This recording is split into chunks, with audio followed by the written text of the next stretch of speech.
Kirk, how's it going? I'm Ollie from Honeycub. Yeah, great to be here. Big fan of the show.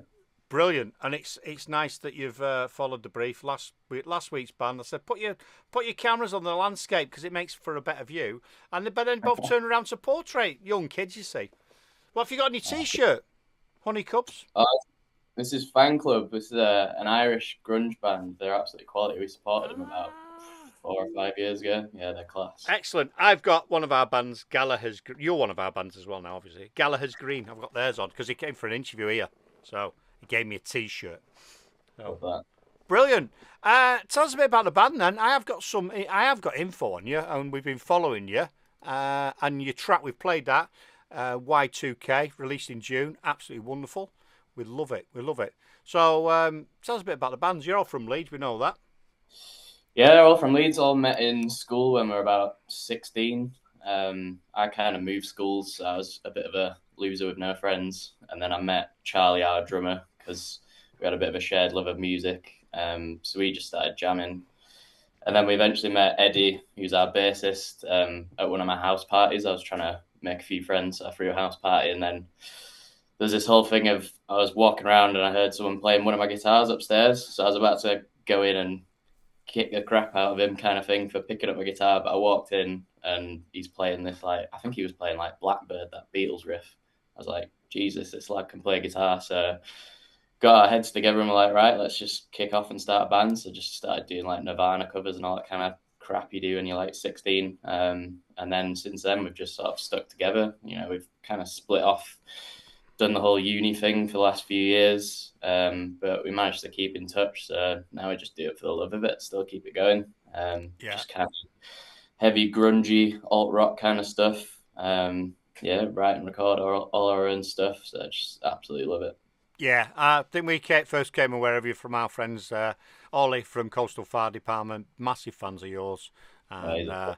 that's we've. I'm not sure if Janice has tried to get you on before, but we've managed to get you now. So it's absolutely brilliant, brilliant, brilliant, brilliant. So what have you got planned? What's planned in 25? You got any gigs, any major gigs, or any major festivals coming off? Gig wise, we're a bit thin on the ground because we've mainly been focusing on getting us new music out. So we've sort of been sat on. We've basically got an EP's worth of tracks that we've had recorded for the last year or two. We've all been a bit busy with just life stuff like moving house and new jobs and all that kind of stuff. So we're now just kind of kicking back into gear. So getting all the new music out, and then hopefully sort of looking at gigs like back end of this year. If Ollie ever wants us back out in Guernsey, we'd love to be out in Guernsey again. Played there a couple of times. Oh yeah, Absolutely. we went last year for a gig that he did at the tavern, which Yeah. was absolutely brilliant. And I don't know why that if I lived over there, I think I'd end up managing that with Ollie. I think we'd take that over, make it a Honestly, pro. the music scene out there is just incredible. But Like, you know, we were just a bit of a nobody band the first time we played, and it was just this packed out little cellar bar. Unbelievable. Everyone totally up for it. Great brilliant, bunch. brilliant. I've got to pick up on you. There's been quite a lot of negativity from you so far in this thing. We're only a small band and we're rubbish in it. Pack that in, man. Pack that in. Big yourself up because everyone else is going to put you down in life. You need to be up there. You're a bloody. I mean, I'm just looking at your Spotify. Can't deny it's had over 213,000, nearly 214,000 streams. Waking up, that's at 142,000, and your others have had 40, 50, 60,000. That's absolutely brilliant, mate. Brilliant. Love it. Yeah, we got a nice bit of love from Spotify with a few of those songs. They just randomly picked us up on some of their big playlists. So we It's got. it's good, isn't it? It's good how they do that. They do that. Are you quite tight on your social media? Do you do a lot of social media stuff?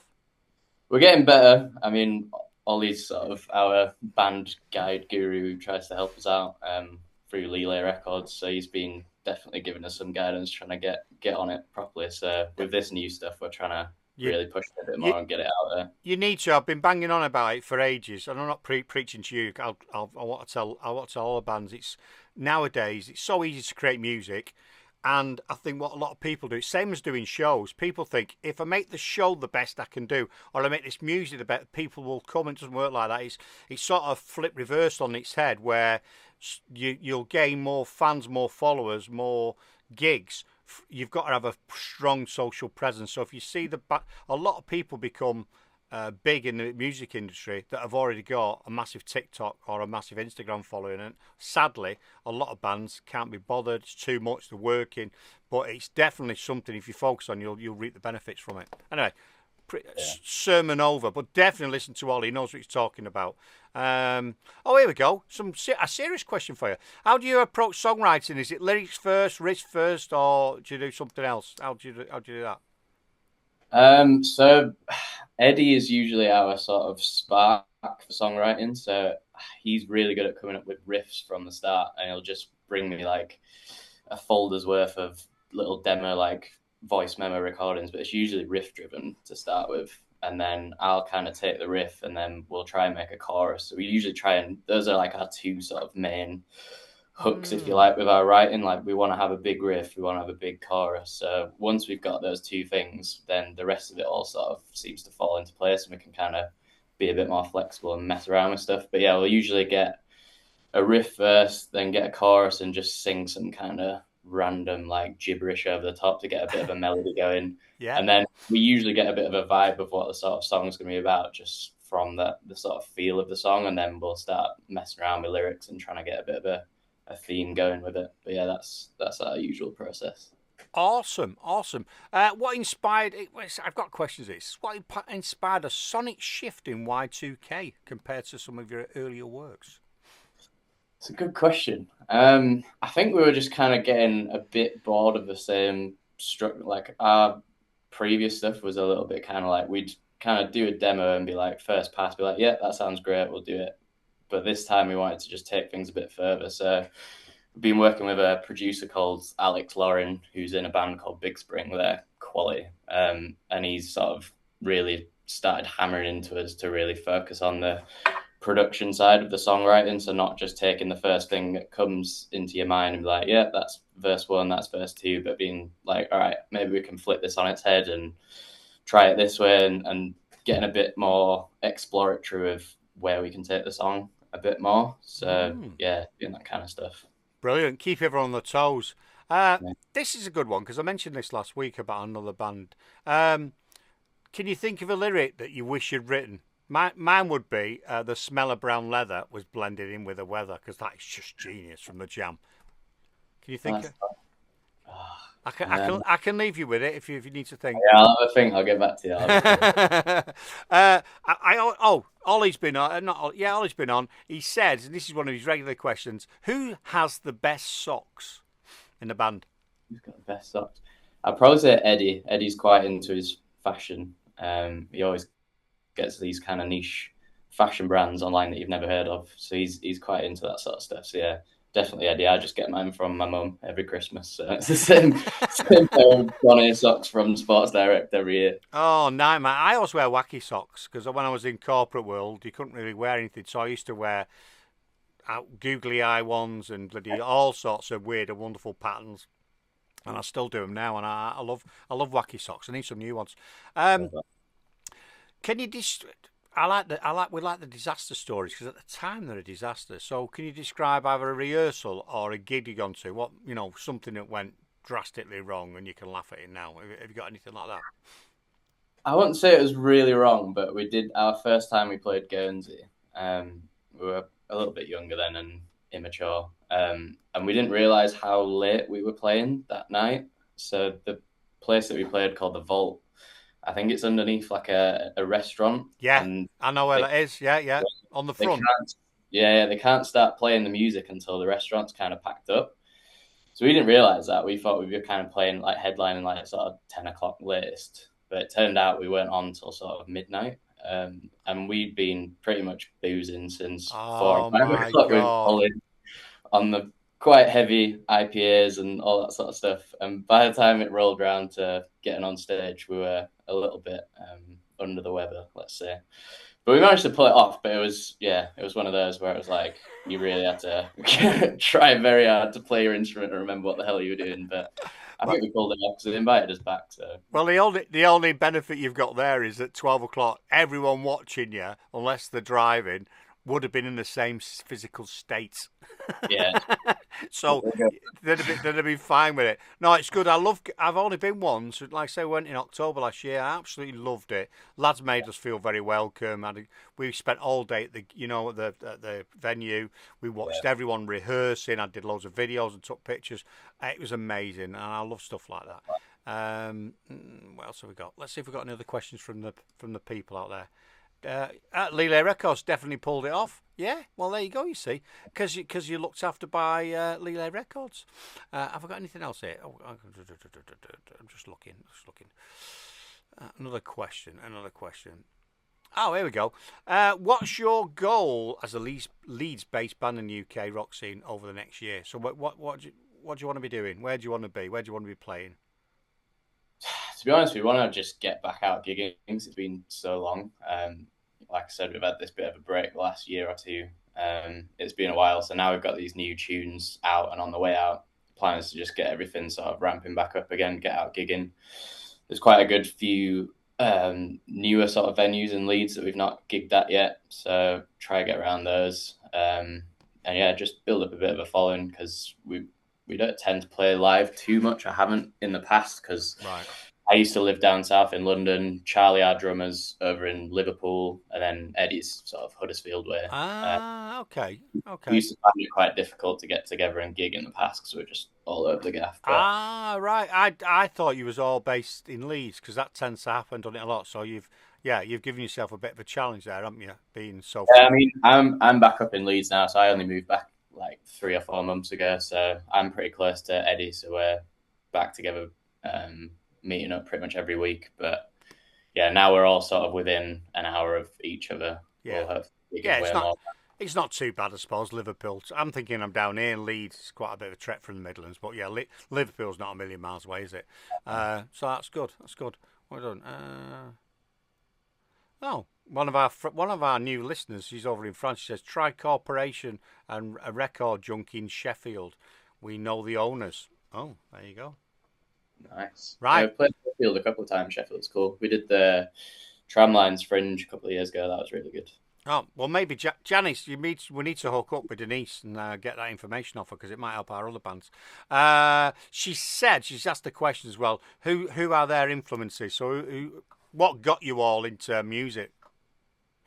I mean, guitar-wise, like very early, both me and Eddie were just mad on the Beatles. Like we were both brought up on the Beatles. So like when we were both trying to learn how to play songs, like I think the first riff I ever learned was Day Tripper by Beatles. He was pretty similar. And then when we were sort of like young teenagers, we're all into like pop punk kind of stuff. A little bit cringy now to look back on, but it's that easy to play kind of stuff that, you know, when you're first trying to figure out what you're doing, it's just like 3-chord, Green Day, Blink-182 kind of stuff. But in terms of like the Honeycub style, I think we are all really into like the 90s alt grunge kind of stuff, and like early Radiohead, early Muse sort of stuff as well. So like that grittier kind of British edge to stuff. Yeah, I mean, what you were saying about your early stuff, it makes sense, because when you're learning, you know what I mean, when you're learning an instrument, or you're in a band, or you're doing live stream or wherever it is, if you look in 3, 4, 5, 6, 10 years in the future and look back, you're, oh my God, if I look at the shows that we first started doing, the way we was doing things, I cringe. I go, oh my God, did we do it? But the only way you're going to grow and evolve into what you're supposed to be is by those steps. You can't shortcut. Can't go straight from picking a guitar up at, say, 16 and start playing whatever, can you? It's really complex stuff. I'm learning the drums at the minute, and I am really struggling. I'm 3 or 4 months in, and it's not easy. It's just not easy. So fair play to you. Where does the band name come from? Honeycub. And it's all one word, people. Someone did 2 words the other day in the promo. Yeah, it's a funny question. We've never really figured out where this came from. I don't know if it was from like a drunken night where we were just throwing names around. But I think there was a discussion of being like something to do with being a honey badger. It's like that weird little angry little mammal thing. But I think there was quite a few other bands called Honey Badger, so we just changed it to Honeycub. Did the old like Google thing of trying to figure out if there's any other bands called that. and there was nothing, so we just went with that. Oh, at least you've done that, and that because that is one of my pet peeves, pet hates, grinds my gears. Is you get bands and they'll go, "Oh, we're called whatever," yeah, and you'll do a search on them and go, "Well, there's a 1970s band called that. There's a band in Chicago called that," and you think, "Oh, yeah, but we like it." And then we've had bands on here, and they're called, I forget what they were called now, but I'm not even going to say it anyway. But the name of the band, and then it's got 3 dots after it. So why's your name got 3 dots in it? He went, well, there's someone else called that, so we put 3 dots to make it a bit unique. And I'm not being funny. How many people in the public are going to remember to put the 3 dots in it? No one's going to be asked doing that. So I'm pleased you've done that, because that is a big thing for me. Whatever you're doing, that's why the station's called Dougie Stone Radio, because we spent 2 days thinking, let's call it this, let's call it this, let's call it this. Couldn't find anything that wasn't either a company or already a radio station. I already had a business called Dougie Stone. I already had a bank account called Dougie Stone. I was like, let's call it Dougie Stone Radio, and hence it was born. Pissed my brother off because he thought I was naming it after me, but it wasn't. It was just the only thing that was left after 2 days. That's great, that, because you could really wax lyrical and you could really make a wild story about Honeycub, couldn't you? But I was intrigued. Oh, someone said vicious little creatures, but lovely. Critters, sorry. Yeah, you chose a good name, not used anywhere. Wonderful. We love it. We love it. So you've got an album. So you're going to go in the studio. You said I think you said you've got quite a few tracks laid down, an album's worth or something, EP. We've got an EP pretty much ready. Well, it is ready. So the first 2 singles, the first one we've released, Y2K, which you played earlier, and then the next one called Daylight is out next Wednesday. All and right. Then we'll have a third one sometime later in August, and then EP of 5 tracks in about September time. Great. Well, you never know. Ollie might invite you over to Guernsey and you can go over there with the lads. But do yourself a favour and find out what time you're on. Yeah, be on the shandies. I'm liking. Is that your office? I'm liking your office with your amps and everything in the background. Yeah. This is the new little setup. So look at that! You hide it. How many guitars have you got? Oh, Jesus Christ, there's more. Yeah, it's a bit. I couldn't see the way you sat. I couldn't see a single guitar, and then you moved back. It was like a curtain coming back. How many have you got? You're embarrassed, aren't you? Yeah, a little bit. It's probably like 13, 14. It's a bit of a problem. I think it might be an Ollie thing. So I went over to Guernsey. Also has the same affliction of guitar addiction, but they're all slightly different. Yeah, I get that. I've tried to play the guitar, but I could understand. So for the uninitiated or someone who doesn't play an instrument, what's the difference with the guitars? Is it the way they feel? Is it the way that it might even be the shape? Is it the sound? What's different about it? What do you find? Or you just obsessed and just make shit up that it's a better guitar? Yeah, it's a bit of a. I mean, the way I see it, it's kind of like, I don't know. The analogy I think is like a golfer who's got a bag of golf clubs, and like every club is for a different sort of thing, for a different use. So like, I've got like a 12-string acoustic that makes a very, very specific sound that only that could do. And even though I've got a lot of electric guitars that are just 6-string, each one might have slightly different pickups that'll make a different noise, or it'll have a different neck that's like easier to play, like faster, higher stuff if you're doing soloing. So like when you come into record, just having that sort of rack of guitars and be like, I've got this sound in my head, you know exactly which instrument, which tool to pick up. Yeah. That's kind of the way I see it. That's how I justify it to myself anyway. Well, Lele Records has said 30 is the magic number. Right. So, but it's like drummers, isn't it? Oz from Coastal Fire Department, he's got a container full of snare drums, and everyone's his favourite. Everyone. Which is your favourite guitar then that you've got? Probably this. I don't know if you can see it. That can't see, man. This gold Les Paul, Gibson Les Paul, gold top. Nice. Yes. Nice. Absolutely wonderful. I don't do that though. It's too precious to take out the house.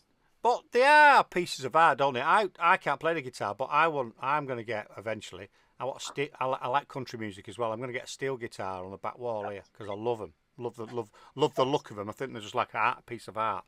Yeah. wicked. Excellent, excellent. So you need more guitars by the sounds of it. Me and my dad went to talk about country. We went to watch Brothers Osborne a few years ago in Manchester, and they had racks. Both had racks at the side of the stage, and I was like, "Look, what have they got all those guitars for?" And they were constantly changing guitars. They must have had 15, 20 guitars each on each side of the stage. I might be exaggerating, but a shitload. I've never seen so many guitars on the stage at one time, forever changing it halfway through a song and everything. I was like, man, this is madness. Wonderful. Do you do any of that? Do you do any of that? Or is it when you're just recording for your studio work? It's mainly when we're just recording. I think at worst we'd maybe bring one backup guitar in case you snap a string or anything. But nah. Yeah, we've had that before where someone snapped his strings. Wonderful, wonderful. Is there anything I've not asked you that you wanted to get out there and talk about or promote or anything? Because I'm quite conscious I do all the asking. I don't think so. I think the main thing is just hopefully for people to go check us out on Spotify and all the old socials. We're at Honeycub UK, because we're starting to drop all our teasers for the new songs and all that kind of good stuff. So nice. It's going to be pretty active over the next few months. I like that. I like that. So it sounds like you've got a busy year, and I've got a feeling that things will evolve in the next few months, and you'll end up getting out and gigging and doing stuff. So which city or crowd has surprised you the most when you've been gigging? Oh, that's a good question. I mean, I've already mentioned Guernsey, that was quality, but we've done a couple of gigs in London. We did one at the Black Heart in Camden. That was supporting the band of our producer called Big Spring. That was quite a while ago, but that was the first time we'd ever played London, and we'd never really played to a sort of packed out room before. Nice. It was quality. And just kind of meeting people that have discovered us through sort of Spotify and Instagram and all that kind of stuff, and buying merch. And I think that was the first time we actually felt like a proper band, of just having people that we had, it's not just like your mum and dad and like your mates that have turned up just yes. But just pure fans for the first time. So that was wicked. And that is awesome, because yes, you want your it's not that you disregard your family or your friends, but you'd expect them. None of my family and friends even watch the show, so maybe I've not got any. I don't know, but you know what I mean. You expect the support from those, but when it's quite magical, and it must be quite magical when someone comes up to you and knows who you are. You don't know who the hell they are. I used to do a lot of stuff at network meetings, and used to do interviews, and I used to get loads of people coming to me. How you doing, Dougie? How you doing, Dougie? And I was like, who's that? Never met them before, and it's just really weird. They know loads about you, so it's a bizarre feeling, isn't it? Yeah, it's class. It's just so nice when you get people that can resonate with what you're doing, especially when you put so much effort. Like, I know a lot of the bands that'll come on this will be grafting and grinding to get the stuff out there, and it's such a disheartening thing when nobody really seems to give a shit. But once you get even that little bit of somebody coming up after a gig and be like, "Oh, that's quality! Like, I'd love to buy a shirt," or "I'd love to follow you." It's quality kind of place. And I think that's a message for people out there, because all too often, right? I'm going to let you go soon, but all too often, people think someone else is doing that, or they're a band, they don't need it. But that's telling you, people, if you go to see a gig and you see a band and you think, these are all right, these are pretty good, or they're brilliant or whatever, just go and chat to one of them after the gig, or follow them on social media and comment. I think there's too many people or lurkers. They look at stuff and go, oh, they're doing great, look at all the stuff they're doing. But it means so much to creatives and artists and bands if they get interactions on the socials, because it propels their socials up anyway.